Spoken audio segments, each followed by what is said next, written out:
Good morning, everyone. We'll call the May 3rd, 2011 meeting of Jackson City Council to order and ask Councilman Maurice Hayes to lead us in our invocation and pledge. If you would, please rise. Join me in prayer. Father, we pause at the beginning of a new day to give you thanks for a day that you have given us, and we ask your blessings upon us. Yes, Father. We pause today and our hearts go out to so many people in our country are hurting today. Disaster, floods, tornadoes.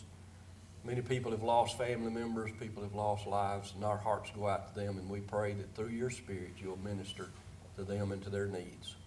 Pray for our city today. It's an election day, and we just pray blessings and watch care over people as they vote today, and we pray that your will, as we know it will be done. Thank you for another day. In Jesus' name, amen. Amen. I pledge allegiance to the flag of the United States of America and to the republic for which it stands, one nation, under God, indivisible, with liberty and justice for all.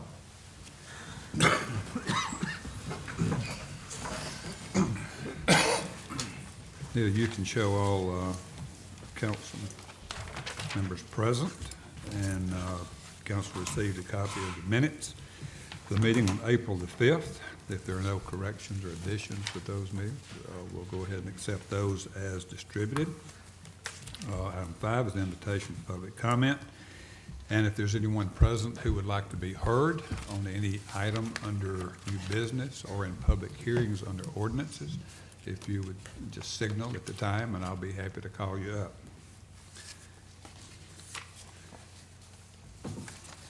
Council has no objection.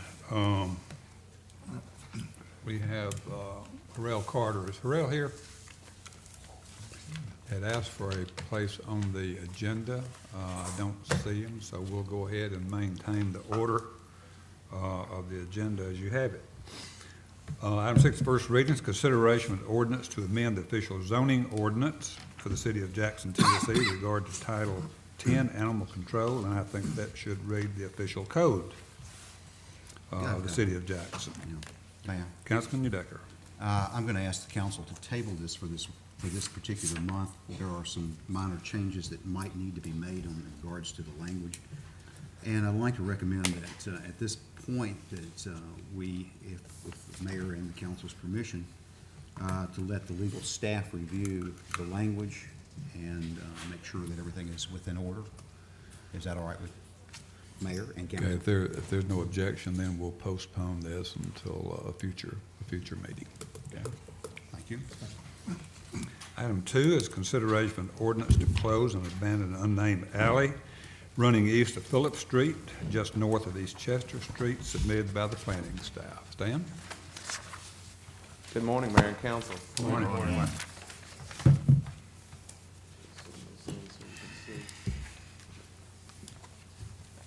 This is located in an area where we have purchased property for redevelopment. The tracks that you see along this area, as well as these tracks on the north side of that existing alley, belong to originally the city and now belong to the CRA. We're going to consolidate these tracks, and we're talking to Dr. Taylor right now that is looking to establish a pharmacy on this corner, and so that we can consolidate that property, we need to abandon this alley. The alley on the east side of Phillips has already been abandoned. It doesn't exist. It's basically a right-of-way that was held over, so we're asking you to abandon it so we can consolidate that property. Okay, any questions? I have a quick question if I could. Go ahead. Stan, so the proposed pharmacy is going to be on the... It would be on the corner. my left side? Yes, sir. Okay, of the corner. Okay, thanks. That's the plan. Okay. Okay, any other questions? If not, is there a motion? So moved. Second. Okay, this is an ordinance, first reading. Let's go ahead and call for the public hearing. If there's anyone present who would like to make any comment on this particular ordinance in opposition to or support of.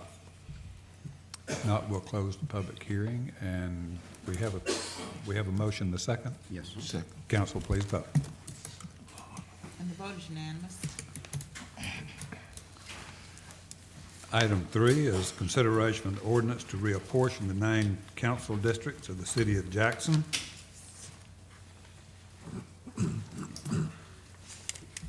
every 10 years when the new census comes out, we're required by our charter to reapportion the city council districts based on those new population figures.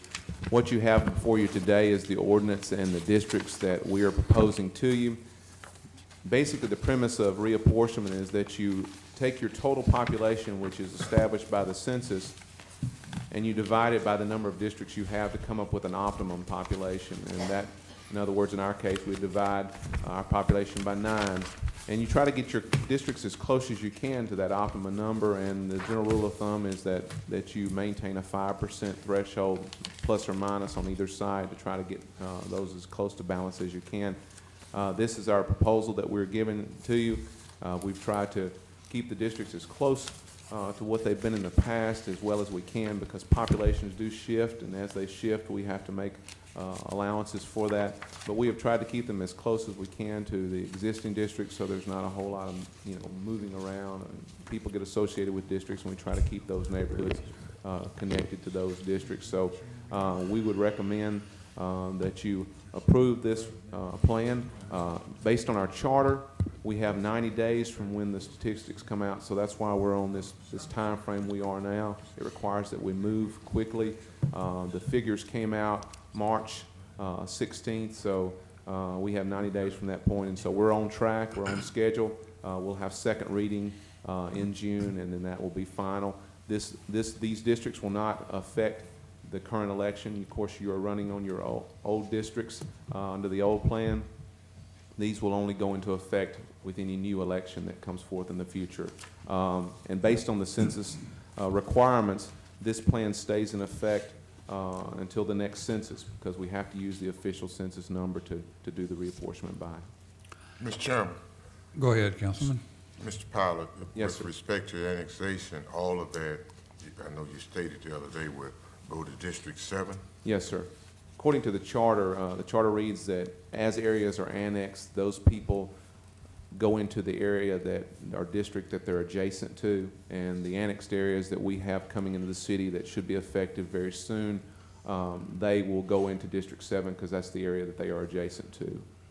And going back to the original lawsuit of 1988, the ruling, District 2, 3, and 4, I see are still supermajority African American. Yes, sir. In fact, District 3 went up to 65%. That's correct. So I think that we're in line with what we need to do according to that 5% that you said. Yes, sir. Let me just make sure that all council members received the revision that was distributed earlier. May also indicate that council received today the order from the court as it relates to annexation and those sub-areas which have been approved for annexation. Any other questions from council? Could you repeat that last part, Mayor? That you? Yes, Mr. council members will receive today via email the court order ordering that annexation, the northwest annexation, and those sub-areas which are included in that annexation. There were, Stan, you want to give just a quick overview? 3 areas are still in consideration, and Well, the case went to the Court of Appeals. The Court of Appeals ruled that some of the areas were appropriate. They took a different path, a path the court hasn't taken before, in that they re-looked at the term of contiguousness and when contiguousness is appropriate and at what time in the ordinance process. So the court took some areas and removed them from our sub-areas. So most of the areas will come in under this order. There are some areas that will not come in under this order, and under law, we can't pursue those areas for 2 years. There's a 2-year moratorium, and then there's 3 or so areas that were kind of in a technical limbo because of some legal issues. So those haven't been resolved yet either. So it's been decided that part of the annexation will come in? That's correct. Do you know how many registered voters those would be? Have an I don't idea? know registered voters. I know that Just people. population-wise, we Population. estimate about 1,800 people. Okay. And I guess my next question would be, if we were not to approve this ordinance now or in this meeting, would the annexation take place and then you still would not be able to incorporate those people into your plan because the census is a snapshot in time. Basically, the census is what your population is based on April 1st, 2010, and that becomes your official number. And so anything you do after that I see. cannot be incorporated because you can't alter that official number. You have to use the official number and divide by 9. So all we can do is do what the charter says, is that those people roll into the district that they're adjacent to. If there had been other districts that they were adjacent to, we could, split them or whatever, Right. but they're totally adjacent to Area 7, Okay, District 7. I see. You understand my question? Yes, sir, I Okay. do. All right, thank you, sir. Any other questions from Stan as far as, Yeah, one other question. sure, Councilman? We can only redo the districts based on the census once every 10 years. So even though we annexed, we can't redo our districts a year from now. That's correct. my No, we can do a special census, which is where we plan on doing that because we can go out and do a census of the people that are in the Northwest Annexation Area, and the state will recognize that special census in terms of our state share taxes and the population number they recognize, but the Census Bureau does not recognize a special census. They only recognize the official number. So any people that come into the city after the official number is set, they go into the districts they're adjacent to, and then when you go to that next snapshot in time, 10 years from now, then you look at the population at that time. So at that point, you would reapportion based on the people that had come in at that point. But my question is, the city has no authorization to reapportion in between sometime if we wanted to? You can't because you won't have an official number to reapportion by. Okay, any other questions from Stan from the council? Move to approve. Here, have a motion for approval. Second?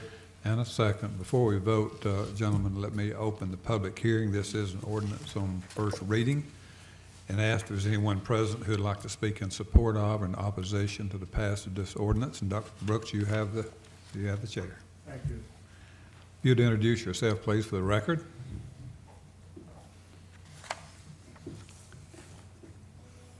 Good morning. All right. Mr. Mayor and members of the City Council, I'm Ernest Brooks Sr.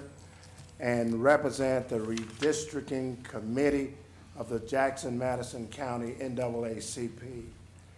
Redistricting is the most political process there is outside of going to the polls and voting as we are doing today.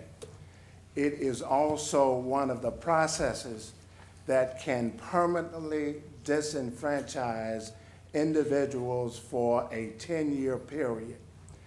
Districts for city council persons, county commission districts, school board districts, and state legislators are being redrawn this year. This is a required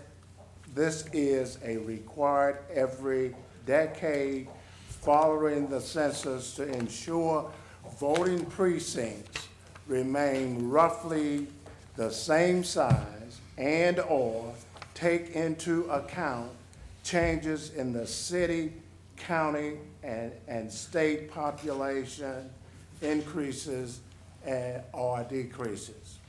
Our city's population grew about 9.3% between 2000 and 2010 for a new total of 65,211 residents. The City of Jackson 2010 population was about 49.2% white and 45.7% black, compared with 55% white and 42% black in 2000. Even after the Voting Rights Act, black people were unable to elect candidates of their choice because of three primary redistricting methods. They are packing, putting an unusually large majority of area black citizens into one or two precincts, cracking, apportioning a small amount of black citizens in each district, and stacking, putting a large number of poor and uneducated people in a district with a small number of richer, more educated people, knowing that more well-to-do vote in large percentages and would control the vote even though they are in the minority. The redistricting plan before the city council today failed to take into consideration the significant 2010 black population growth and the grossly packing and cracking of the nine city council districts. Our redistricting committee asks you, Mayor Guest, and the members of the city council to table your vote on this plan and instruct the architects of this plan to go back and take our concerns into consideration. Thank you very much. Thank you, Dr. Brooke. We have a motion and a second. Mr. Chairman, Yes, I have a Councilman? statement before the vote. Sure. In essence to what Dr. Brooks has presented, this is only the first reading, and we have a second reading next month. I would like to suggest that the NAACP, Dr. Brooks, your redistricting committee, to meet with our planners, the planning committee, to see if anything can be resolved with respect to the redistricting. I understand and I acknowledge the percentage gain with respect to minorities in the city of Jackson. You're talking 49 and 46%, is that correct? But if it's possible within this motion, if it needs to be in this motion, that the redistricting committee of the NAACP and our planners who drew up the districts meet, and because we have a 90-day window to finish this, and to meet, and we can look at it on second reading. But if it's possible, we can go through first reading this morning, Mr. Chairman, and the rest of the council. I think the meeting can be orchestrated between planning staff and the NAACP redistricting committee with no altering this particular ordinance. Okay. We'll just wait until second reading, Councilman, if that's okay with you, and That's take fine. any modifications at that point. We're still in a public hearing, and I'll ask if there's anyone else present that would like to be heard on this matter. If not, we'll close Mayor, the. excuse me, Mayor, if I may. Yeah, sure. Stan, could you respond to Dr. Brooks's, Well, let me address? just say that we saw a dramatic shift in the demographics of the city of Jackson in this census. One that we've been following, but haven't seen it to the level that it has this year. In that our areas of Jackson are becoming more balanced. There are still areas like East Jackson that have a higher percentage of minority population. There are some areas of North Jackson that still have a higher population of white population, but as a whole, our areas are becoming more balanced in terms of population, and this is characterized by districts 5, which under the proposal is now 52% white, which would mean 48% minority. possibly? Which Stan, is would you mind almost, posting that which on is- the Alma, and I have a copy of that, and I can show you, please? if you can see it. Whoa. We'll try to. I don't know. But you can see that area 5 is, the white population is at 52%, 42% black, and then other minorities would make up the difference. Also, you can see in District 6 that the white population is at 56%, which means the balance 44% is minority. These are districts that have been traditionally very much higher in white population and very much smaller in minority population. So you can see that our population across the city of Jackson is moving and locating in areas and not packing, in one area.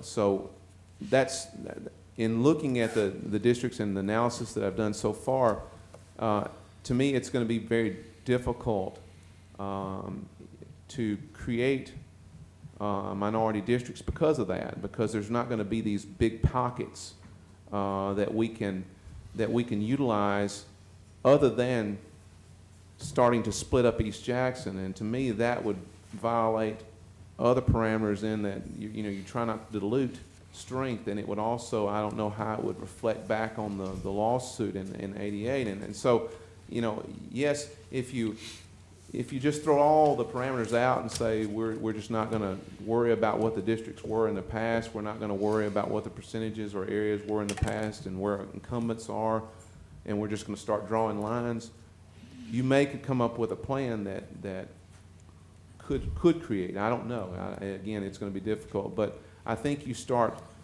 tearing away at the traditional aspects of neighborhoods where they've been associated with certain districts, and I think that in terms of people's voting patterns and what they look for, that is as strong a factor sometimes as other things. So again, I'm willing to look at it and work with their group, but I think it's going to be very difficult unless we're just ready to do a wholesale, just throw everything out and see what we get. Thank you very much, Stan. And Mayor, I assume that those meetings will be open and that surely any council members could attend those meetings. Is that correct? Sure. Sure. We can do that. Yeah.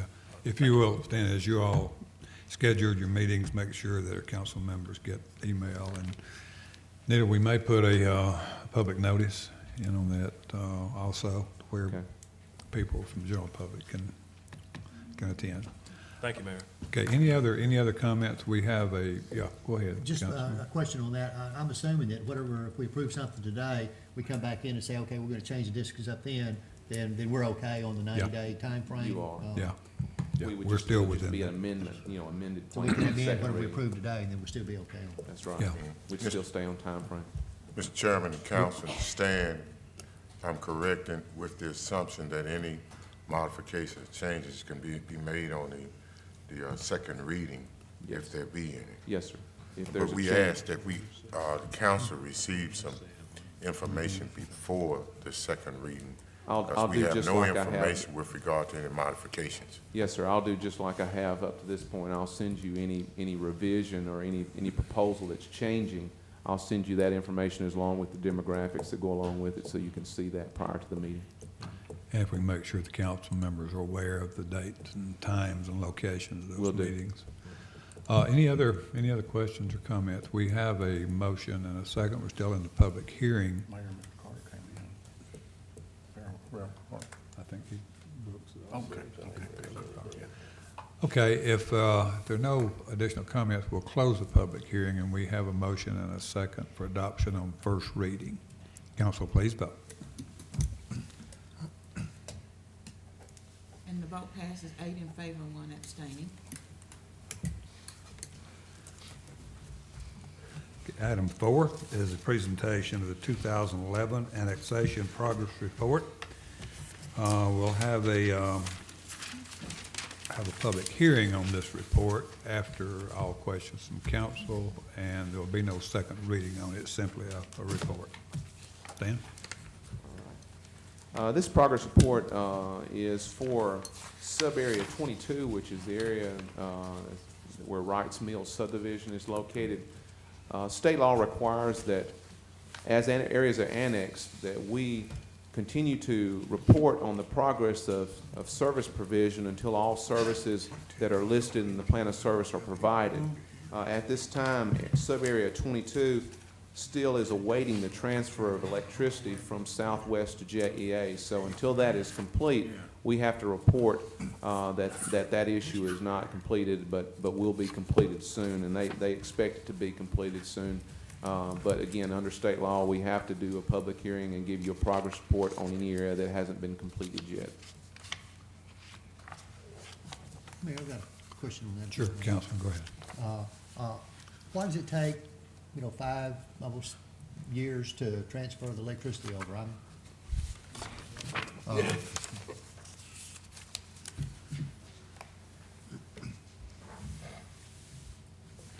a really good question. And it goes back to the annexation strategy we pursued. When this area was developed, because TVA sets out districts, this area was served by Southwest Electric. When it's annexed, then JEA has the right and the obligation to serve. There is a dispute between Southwest and JEA over what is a fair price to take over these facilities. And the burden for JEA to take over that exceeds the profit.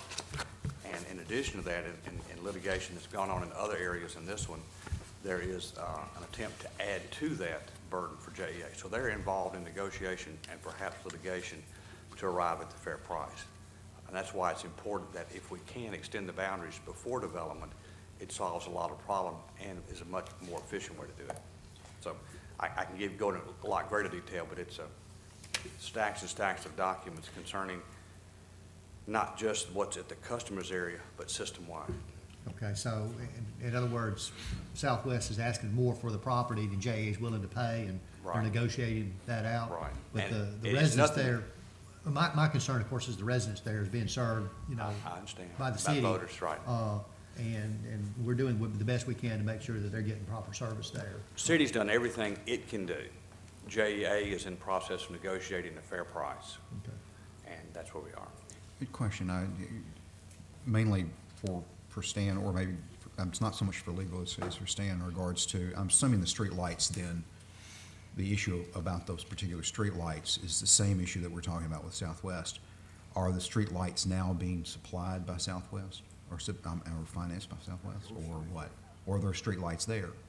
No, usually the streetlights come in when JEA takes over, because we basically contract with JEA for providing those streetlights. So until we can resolve the facilities issue, then the facilities aren't JEA to put streetlights. Are these facilities all underground on this particular sub-area? I'm not sure if they have underground utilities or not in all that sections of that subdivision, but regardless, whatever facilities Southwest currently has, JEA has to reimburse them for whatever the value is they determine. And this includes natural gas? Southwest isn't in the natural gas business, I so didn't it's think just they were. electricity. So I guess the question is, when they say it's available upon request, that means those lines have been laid? Here's what the issue of utilities. JEA laid the sewer and the water in Yeah. advance, and there was a contract saying they wouldn't protest. Some of Right. them violated the contract. JEA also supplies natural gas. It's electricity, and only the electricity that JEA didn't provide because it couldn't provide until the city limits were extended. Right, okay, thank you. Okay, any other questions from council? We'll go into a public hearing and ask if there's anyone present who would like to speak in support of or in opposition to this particular progress report on annexation. If not, then we'll close the public hearing, and is there a motion for approval? So move. Have a motion? Is there a Second. A second. Any discussion? Council, please vote. And the motion passes 8 in favor and 1 against. Item 7 is we have no second readings and new business. Item 1 is presentation of the Jackson Arts Council. Kathy Leatherwood, Gary Grisham, come up.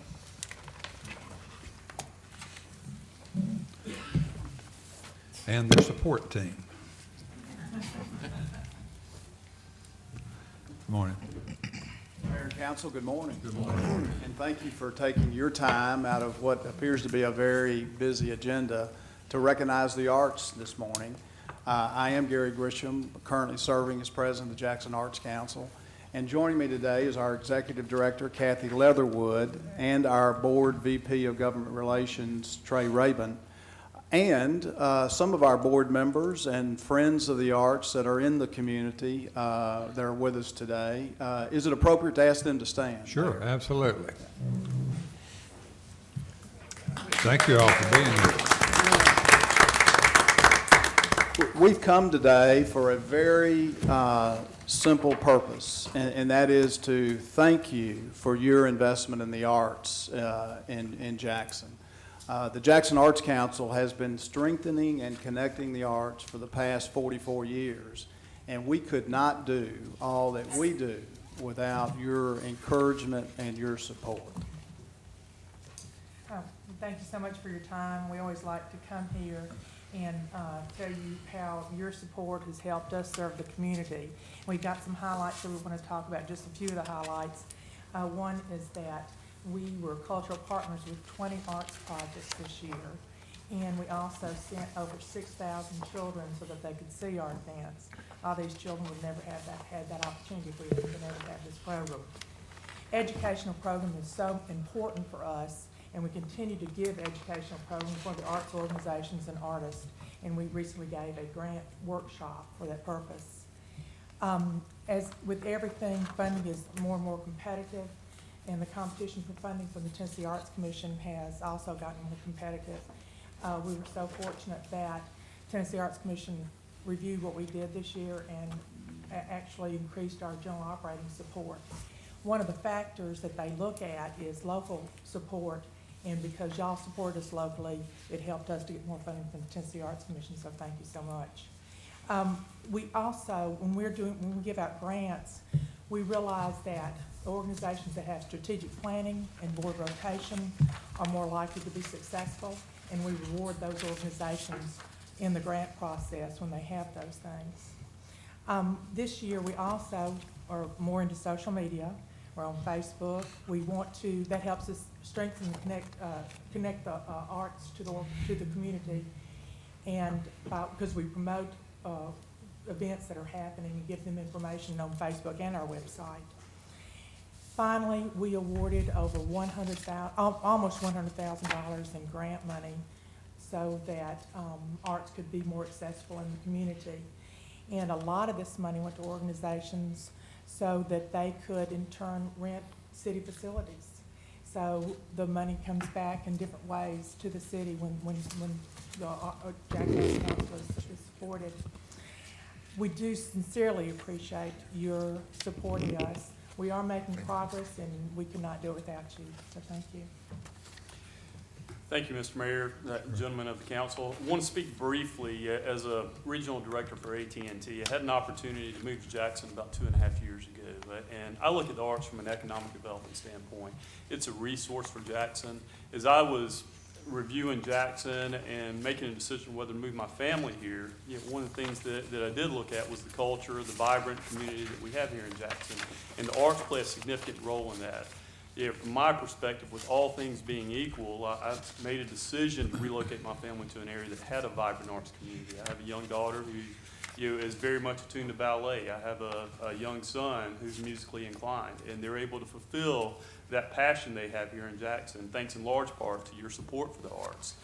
As I'm speaking to my fellow employees and other entities that may be looking to relocate to Jackson, one of the things that I do discuss and highlight it is the vibrant arts community that we have and the role that that plays in nurturing a high quality of life. And so from my perspective, I want to personally and professionally thank you for your support of the arts and the impact that you have on our community. Thank you. Let me just say this on behalf of the council. We always look forward to your annual pilgrimage to City Hall and informing us of what you all are doing during the year. Some organizations do that, some don't, and I think, speaking for the council, we certainly appreciate what you all do. So Gary, Kathy, and Trey, thank you all, and thank you all for being here. Now, I will ask the council to take this, okay? I'm going to put it around their neck.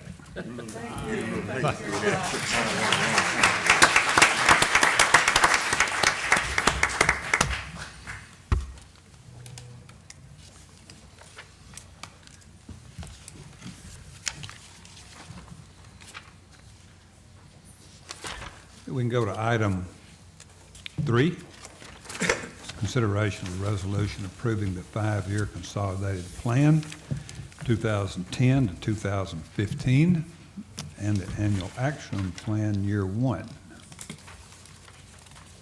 Mr. Dave.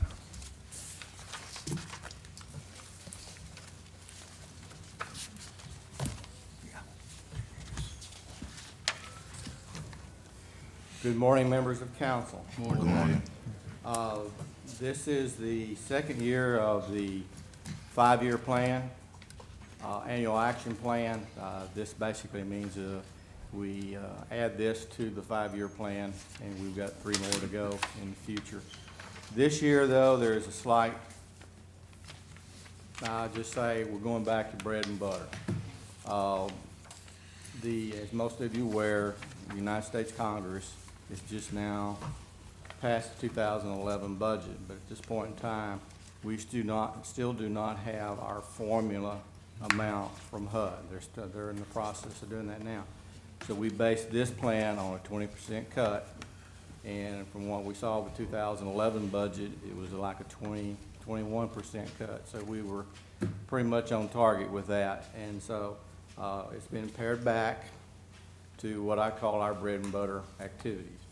And of course, the first and most important item on the budget of this is that we have an obligation on our Section 108 loan. So we budget in there what our principal and interest payment will be annually, and this year it is interest only. So we deduct that from the estimated amount, and then we go forward with the process of allocating the funds. We have followed all the citizen participation requirements. We've held 4 public hearings, and we ended yesterday the 30-day comment period. We have not received any written comments from the public. The CDBG amounts this year are, the revenues are, we've estimated $507,000.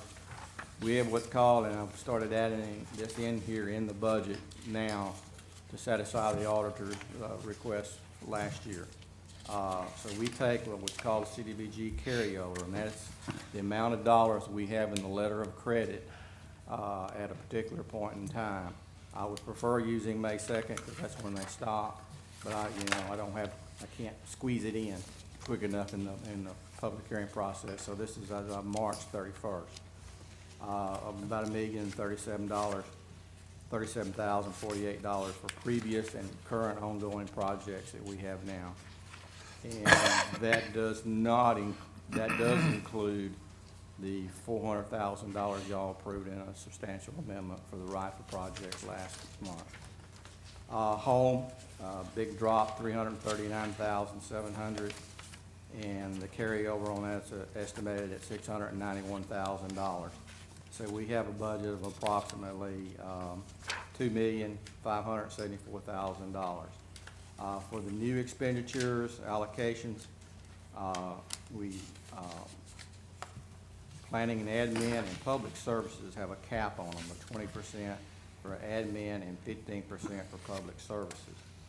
One of the explanations I need to talk about is on public services, on ESG matching homeless assistance of $47,250. The ESG program, as we know it, does not exist anymore. It's now called Emergency Solutions Grant, and there are no regs out on it, and we're not even sure we're going to receive an allocation on it.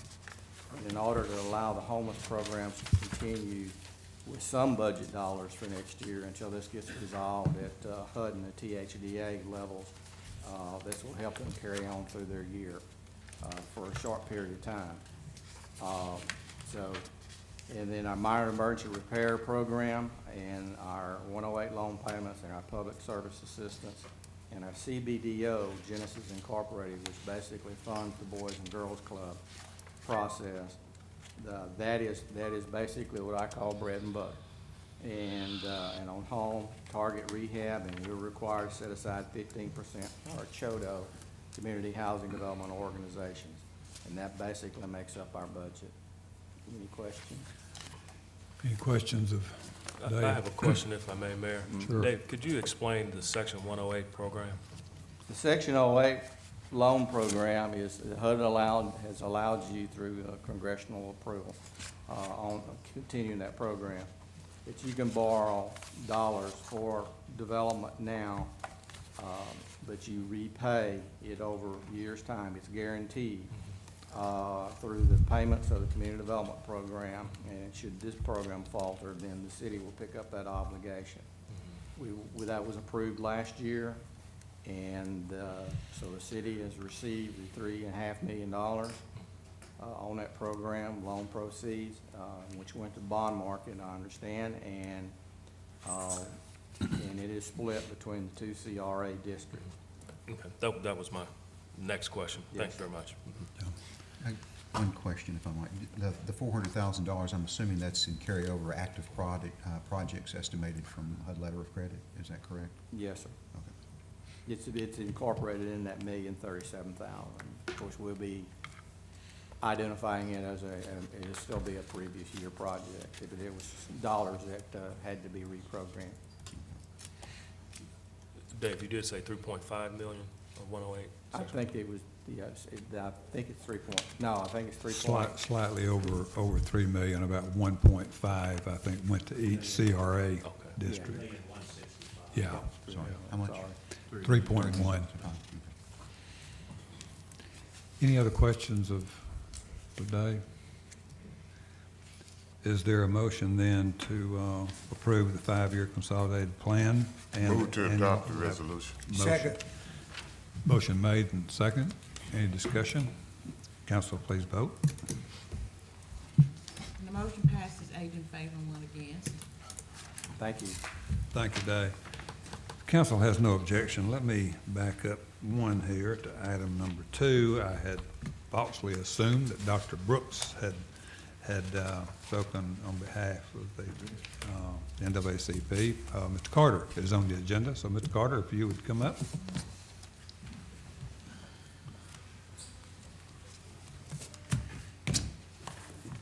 Good morning, Council, Mayor. Good morning.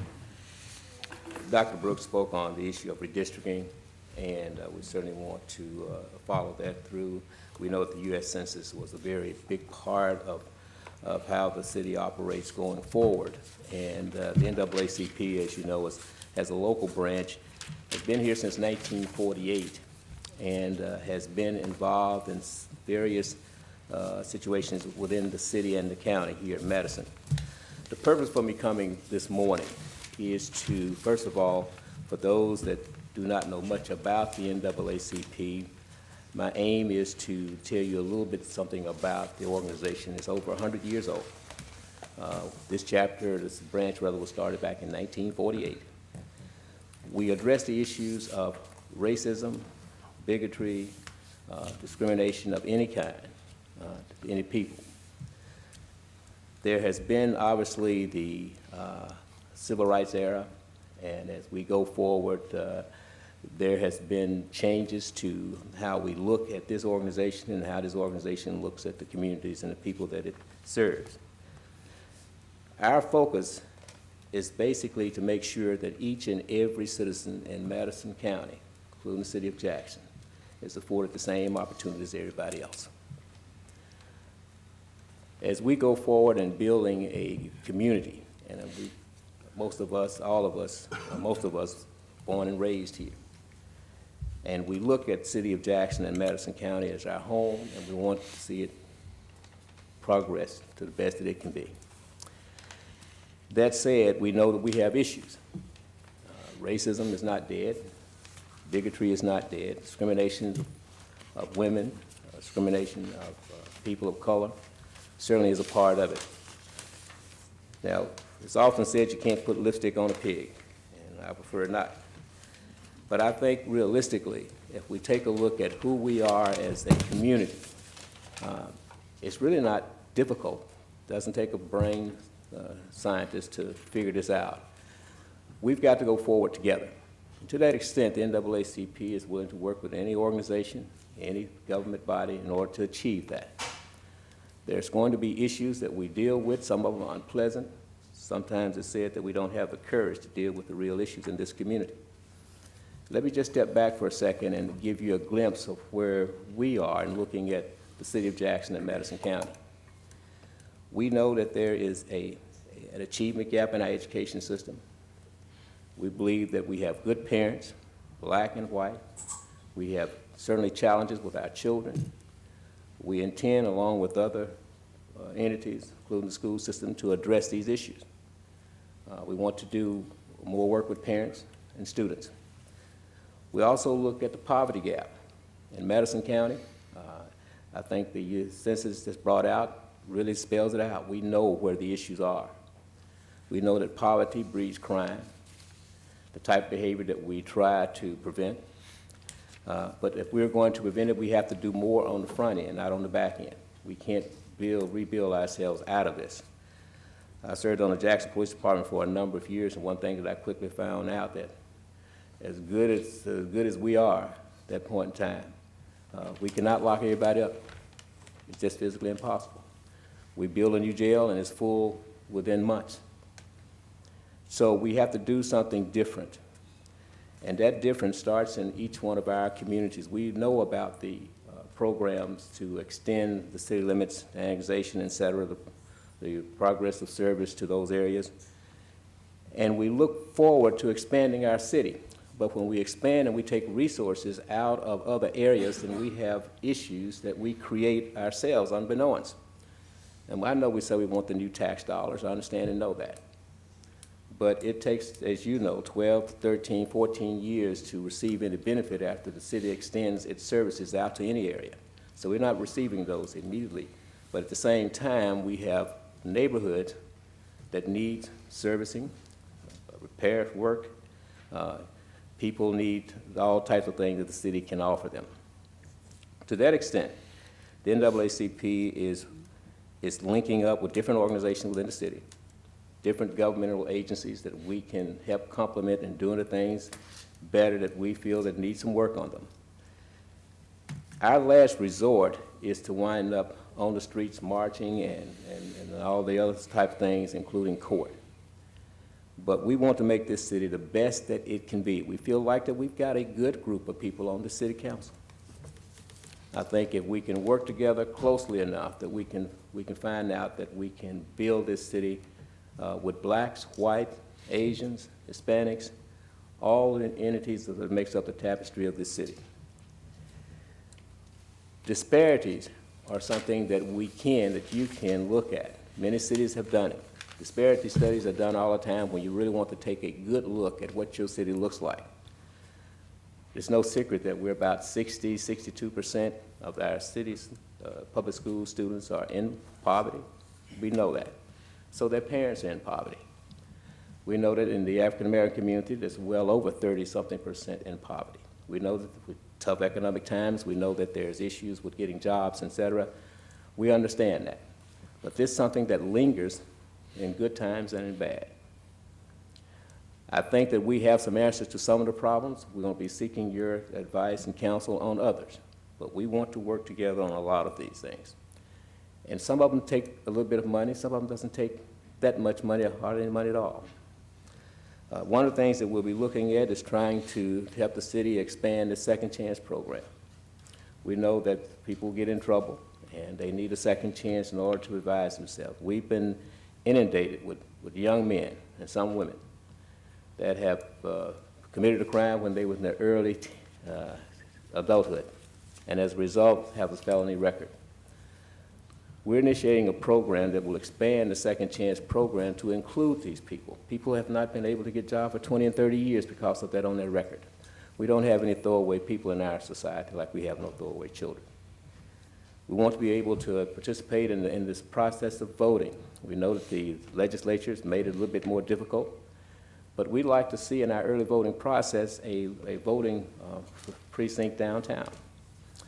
We'd like to see those hours expanded from 9 o'clock until 4 o'clock in the afternoon. That tells us that we're missing out on a lot of people. Most cities, particularly of any size, extended from 7 to 7 and have more than one voting place. We feel like that leaves out a lot of people who want your support in helping us do that. Education, preschool is a big issue here. We think that mostly our kids, if they're able to get an early chance on reading and writing and arithmetic, as they say, they would do better in school.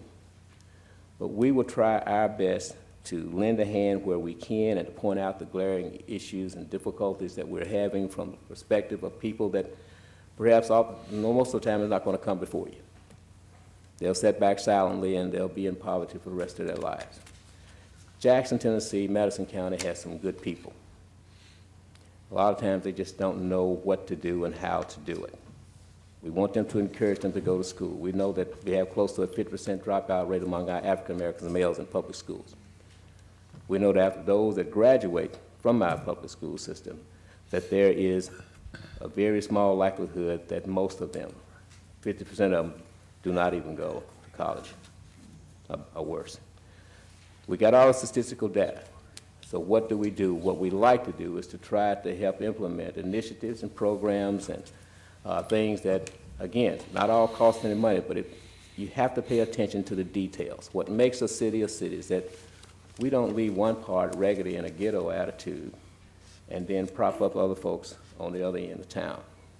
That's not who we are. We can do better than what we're doing. We need to open up our minds, look at the total big picture.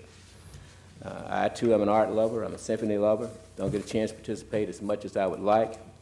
Those things are nice. But so is the Boys and Girls Club, who always, ever since we've been there, have always lacked the type of funding that it takes in order to make it a real program for those kids in order to be successful.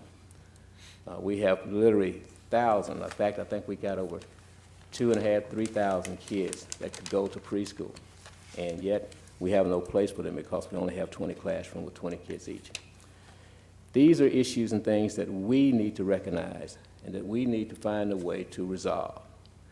So recidivism rate on terms of crime, as you know, is well over 60% because they cannot find anything to do in order to participate and raise their families and to take care of themselves.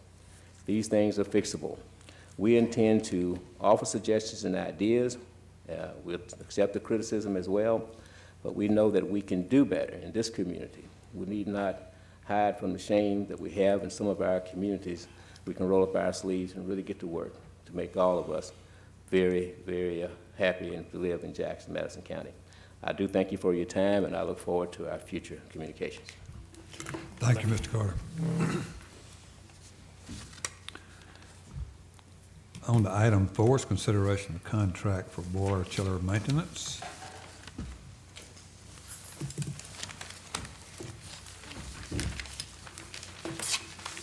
Bids were received from two companies, Walker J. Walker and S.M. Lawrence Company, and the low bid was S.M. Lawrence Company at $25,800. The boilers are checked annually every October. The chillers are checked in March, and preventive maintenance is ongoing through the year. And this was the low bid. Is there a motion? So moved. Second. Motion second, discussion. Council, please vote. And the vote is unanimous. Next is contract for reinforced concrete pipe. We received two bids on this item, one from Hanson Pipe and Precast and the other one from Quality Concrete Products. The low bidder was Hanson Pipe and Precast, but we received a letter from the state of Tennessee telling us that their pipe did not meet the specification on some of the TDOT projects. Therefore, the state of Tennessee took this contract away from Hanson and took them off the bid list for 6 months. Therefore, I would recommend that we do the same and award this bid to Quality Concrete Products. Question. Go ahead, Councilman. We talked about quality control on those particular products. Yes. Are we going to implement something within that contractual agreement? Yes, I think we discussed at agenda review that the engineering department would oversee that, and they will come up with some sort of quality control issues. Thank you. Yes. Any other questions? Is there a motion for approval? Motion to approve. Second. Second, discussion. Council, please vote. And the vote is unanimous. Next item is consideration of contract for Sportsplex concessions. 3 bids were received on this item, U.S. Food Service, Vistar, and Cisco out of Memphis. The lowest and best bid is Cisco, and we would recommend this award based upon unit pricing. Move the approval. Second, Second. discussion. Council, please vote. Item And the motion passes 8 in favor and 1 abstaining. Item 7 is consideration of contract for ballistic vest. We had 8 bidders on the ballistic vest, and the first two bids did not meet our specifications, and Shapiro did meet our specifications, and they have next day delivery. And we're currently using this company, and we've had no problems with them. Is there a motion? So moved. Motion, second? Second. Discussion, council, please vote. And the vote is unanimous. Item A is a consideration of the contract for police uniforms, trousers, and shirts. We received 8 bids on this item. The first 3 bidders, Shofferty's, Bob Barker's, and CMS, did not meet our specifications, and CMS had an upcharge for our larger sizes. With Mid-South Solutions using a Horace Small brand, this is the best bid that was received. Is there a motion? So moved. Second. Discussion, council, please vote. The vote is unanimous. Item 9 is consideration of contract for vehicle equipment. We had 5 bids on this item, and Fleet Safety was the lowest and best bid at $16,326.36. And these items will be used to outfit our police cars. Not all of these items will be used for one car. It all depends on if it's a police pursuit vehicle, a take-home vehicle, etc. Is there a motion? So moved. Motion, second. Second. Discussion, council, please vote. And the vote is unanimous. Item 10 is board appointments to the Jackson Transit Authority Board, the reappointment of Mike Freeman. Is there a motion for approval? So moved. Second. Second. Council, please vote. Vote is unanimous. For the Health, Education, and Housing Facilities Board, the reappointments of Jack Naylor, Howard Bond, and Ab Taylor III. So moved. Motion, second. Discussion. Council, please vote. Vote is unanimous. The CRA, reappointment of Monty Jones. Is there a motion? Motion, second. Second. Discussion. Council, please vote. Motion passes 8 in favor, 1 abstaining. Keep Jackson Beautiful Commission, the appointment of Rad Engleton to replace Chris Parrish, and reappointments of Evelyn Keel and Pam Wood. So moved. Motion to second. Second. Discussion. Council, please vote. The motion passes 8 in favor, 1 abstaining. Last appointment will be the Jackson Historical Commission, reappointment of Brenda DePriest. So moved. Second. Discussion. Council, please vote. Motion passes 8 in favor, 1 abstaining. Item 11 is consideration of budget amendments.